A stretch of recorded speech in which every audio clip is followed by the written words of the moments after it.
Mga kahuan, panoorin ang video na ito upang alamin ang pinaka-latest na balita tungkol sa lagay ng panahon at bagyo. Update today.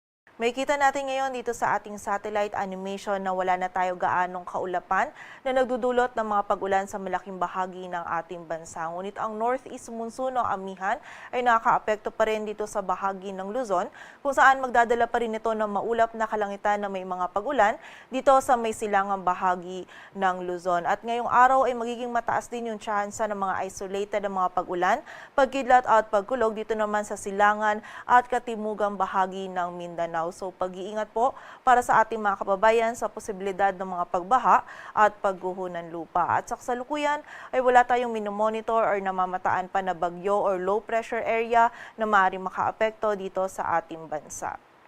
At para naman sa lagay ng dagat baybayin ng ating bansa, wala po tayong nakataas na gale warning, kaya malayang makapadaot yung mga kababayan nating mga isda, pati na rin yung may mga maliliit na sasakyang pandagat. Ngunit iba yung pag-iingat pa rin po para sa mga kababayan natin na maglalayag dito sa mga dagat baybayin ng Northern Luzon, maging dito sa may silangan ng Central at Southern Luzon, sapagkat magiging katamtaman hanggang sa maalon pa rin yung lagay ng ating karagatan.